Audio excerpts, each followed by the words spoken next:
Baik, bismillahirrahmanirrahim. Assalamualaikum warahmatullahi wabarakatuh. Apa kabar teman-teman sekalian? Semoga dalam kondisi yang baik-baik ya.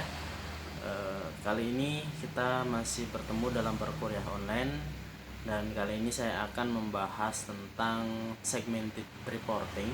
Segmented reporting dalam mata kuliah akuntansi manajemen. Yang namanya perusahaan itu dia bisa memilih bagaimana perusahaan ingin menjalankan operasional perusahaannya.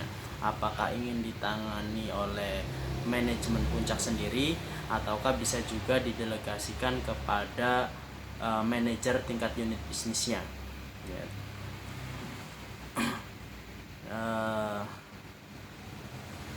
Responsibility Accounting System ya, atau sistem akuntansi pertanggungjawaban, dia menghitung hasil dari pusat pertanggungjawaban tersebut kan. Kalau misalkan perusahaan memilih untuk melakukan desentralisasi pada perusahaannya ya, dan membentuk pusat-pusat pertanggungjawaban untuk mengoperasikan ya, sebagian aktivitas perusahaan ya.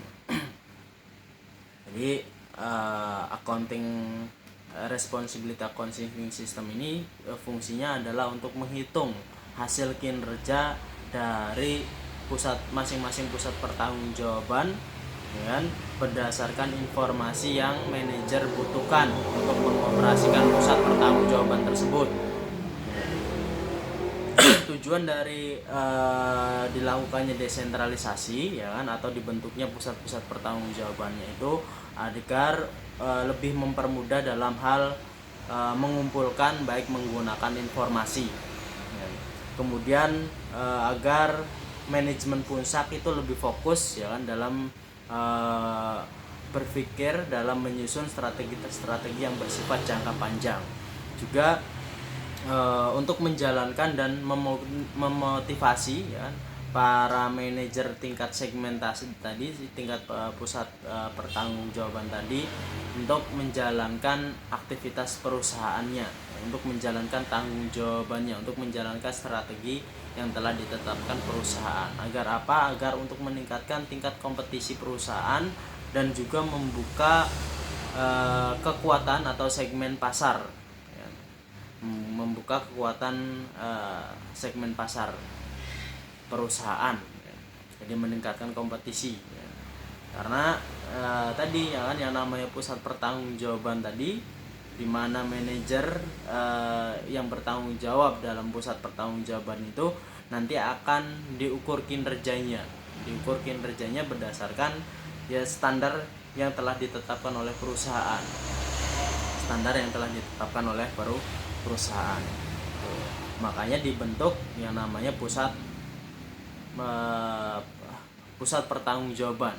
Pusat pertanggungjawaban ini itu adalah segmen dalam organisasi atau dalam bisnis ya, yang dimana manajernya itu dia bertanggung jawab atas aktivitas yang secara khusus ya, secara jelas telah didelegasikan oleh perusahaan secara spesifik ya.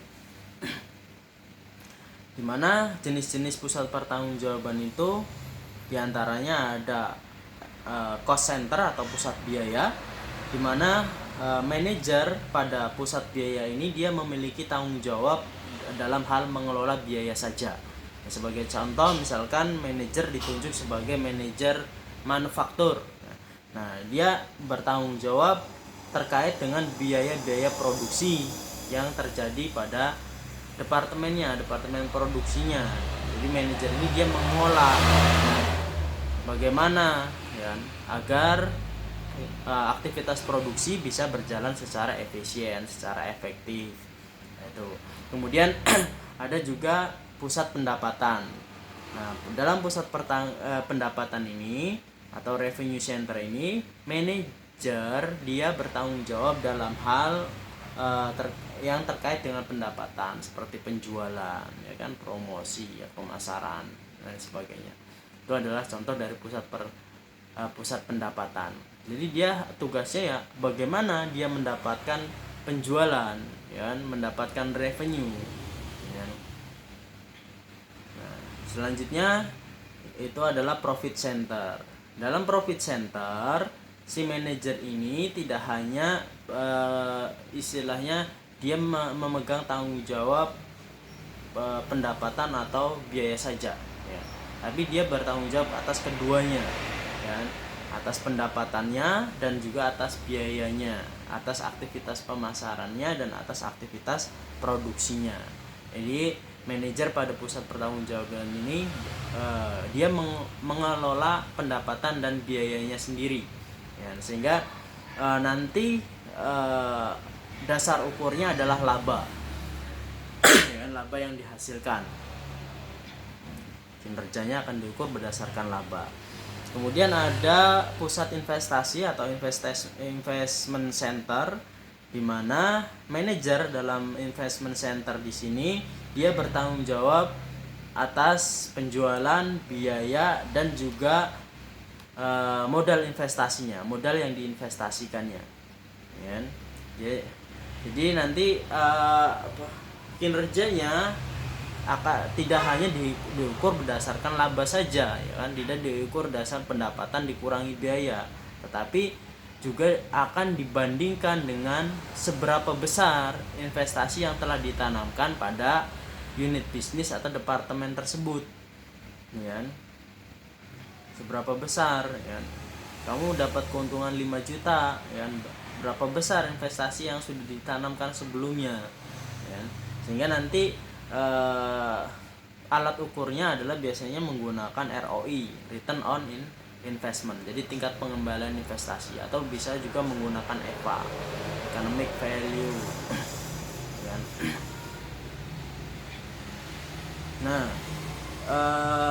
dalam pusat laba itu kan tentu kita harus menghitung, ya kan, kinerjanya nanti atas didasarkan pada tentunya income, ya kan, atas laba yang dihasilkan dalam perusahaan. Nah, di mana dalam hal mengukur laba tentu kita harus menghitung biaya juga, ya kan? Ada standar yang jelas. Saya kinerjanya dihitung berdasarkan laba. Nah, tentu perhitungannya harus jelas, ya kan? Yang dimaksud laba itu apa? Ya. Yang termasuk biaya itu apa? Ya, pendapatan apa? Nah, di sini ada dua cara, ya kan, ada dua cara untuk menghitung income atau laba, ya, yaitu dengan cara absorption costing dan variable costing. Nah, ini elemen-elemennya, ya, ini saya dekatkan supaya lebih jelas. Ini elemen-elemennya, ya, dari absorption costing dan variable costing, ya, dimana dalam absorption costing itu product cost itu terdiri dari direct material, direct labor, variable overhead dan fixed overhead, ya. Nah, sedangkan variable costing itu elemen biaya produknya itu terdiri dari direct material, direct labor dan variable overhead. Fixed overheadnya tidak dihitung. Akan tetapi fixed overheadnya masuk dalam period cost dan berbeda. Jadi perbedaannya hanya pada fixed overheadnya, ya, fixed overheadnya. Kalau dalam absorption dia masuk dalam product cost, tapi kalau variable costing dia masuk dalam period cost. Jadi perbedaannya di situ. Nah, sehingga nanti akan berdampak pada penilaian inventorinya, penilaian persediaannya. Ini sebagai contoh, ya kan. Sebagai contoh misalkan produk yang diproduksi itu adalah unit produk yang diproduksi itu adalah 8.000. Kemudian unit yang terjual itu sejumlah 8.000, di mana harga jual per unitnya itu adalah Rp300. Kemudian terkait dengan variable cost per unitnya, ini ada direct material per unitnya adalah 50, kemudian direct labor 100 dan variable overhead 50. Ya. Kemudian fixed cost-nya, ini terdiri dari fixed overhead per unit, ya. Fixed overhead per unit yang diproduksinya adalah 25, Kemudian fixed selling and administrasinya adalah 100.000. Nah, sehingga kalau kita misalkan menggunakan absorption costing, ya, ini nanti produk costnya, ya, produk cost, biaya cost unitnya itu ya yang diukur adalah tadi ya kan, berarti fixed costnya masuk ya, fixed overheadnya. Nah, sehingga di sini ada direct material 50, direct labornya 100, variable overheadnya 50, kemudian fixed overhead per unit yang diproduksinya 25. Sehingga unit product costnya adalah 225. Nah, sehingga ketika kita tadi mengetahui ya, yang diproduksinya adalah 1000 ya, kemudian yang terjualnya adalah 8.000, sehingga persediaan yang tersisa di gudang itu ya ada 2.000. Nah, kalau kita menggunakan metode ini ya kan, maka nilai yang ada yang tersisa dari unit produk yang belum terjual itu, maka 2.000 dikali dengan unit produk costnya ya, yaitu 225, sehingga nilai akhir dari persediaan yang ada di gudang itu adalah 450. Nah, sedangkan variable costing ya, untuk variable costing itu dia tidak memasukkan fix tadinya, sehingga unit product costnya di sini lebih kecil ya, terlihat lebih kecil ya. Ini ada 200 sehingga tadi kalau yang tadi 225 ya kan, unit product costnya, kalau yang variabel ini cuma 200, sehingga nilai atau value of ending inventory-nya itu lebih kecil daripada yang absorption-nya tadi ya, lebih kecil. 2000 dikali 200 400.000 ya, jadi lebih kecil, sehingga nanti akan berdampak pada perhitungan income statement-nya. Income statement-nya ini tadi ya, tadi penjualannya itu 8.000 kan yang terjual dengan harga per unit 300, sehingga total penjualan itu adalah 2.400.000 kan, kemudian dikurangi dengan less cost of goods sold ya, karena ini ya termasuk dari fixnya tadi ya, less cost of goods sold-nya tadi tinggal dikalikan ya, berapa yang dijual 8.000 dikalikan dengan unit product cost-nya 225, sehingga 1.800.000, sehingga gross margin-nya itu adalah 600.000 ya.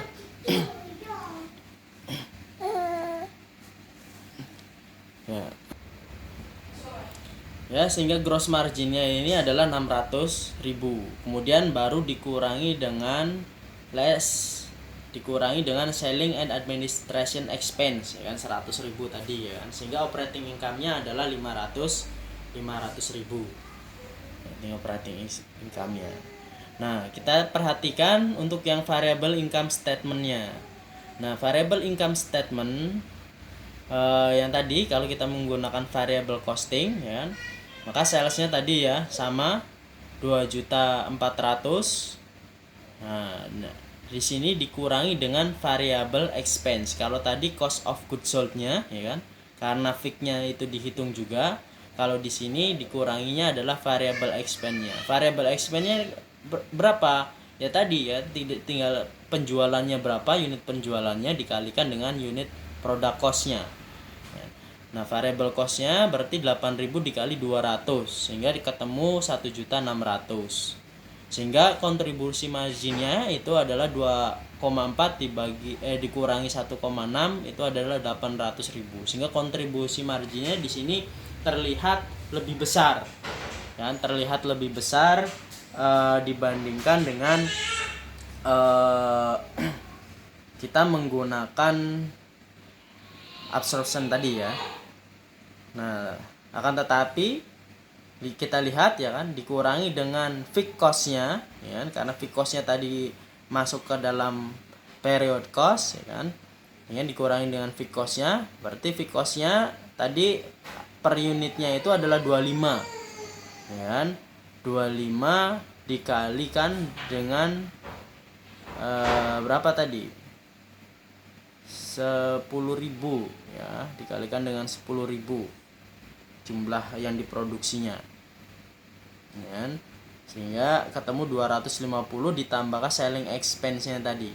Selling expense-nya 100.000, sehingga ketemu 350 dan 350. Sehingga operating income-nya tinggal 450. Operating income-nya jadi lebih kecil, ya kan?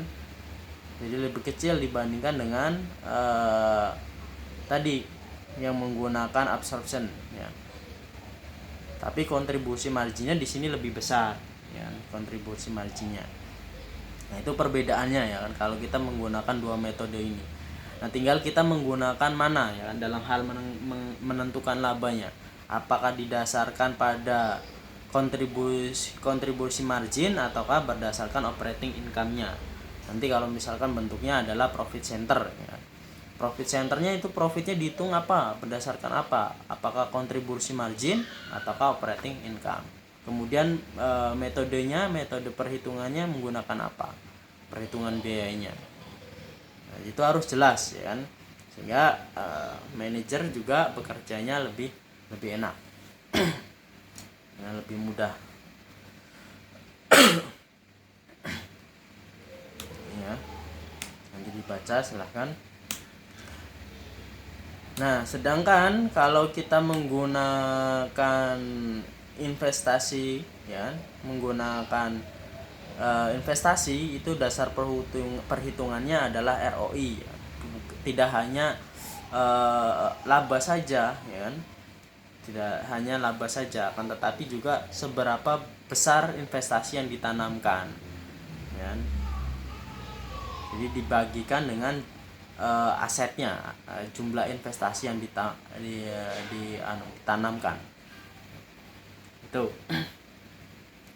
Jadi akuntansi dalam hal ini itu adalah sebagai dasar ukurnya, dasar perhitungan kinerja bagi pusat pertanggungjawaban. Sehingga manajer pusat pertanggungjawaban tadi, ya kan, apakah itu dia menggunakan profit center atau investment center ataukah yang lainnya, mereka juga mengetahui, ya kan, oh kinerja saya diukur berdasarkan A, berdasarkan B, berdasarkan laba ataukah berdasarkan ROI, ya kan. Nah, ini sehingga mereka akan termotivasi, ya, untuk mencapai target kinerja yang diterapkan oleh perusahaan. Nah, itu, ya. Jadi ini akan memotivasi perusahaan untuk bisa lebih kompetitif, ya, lebih bisa bersaing, atau juga bisa menggunakan EVA, ya.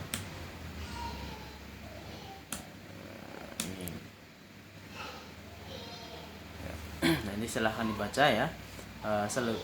Itu yang bisa saya sampaikan. Kalau misalkan ada pertanyaan nanti silahkan disampaikan via chat, ya, via WA. Terima kasih. Assalamualaikum warahmatullahi wabarakatuh.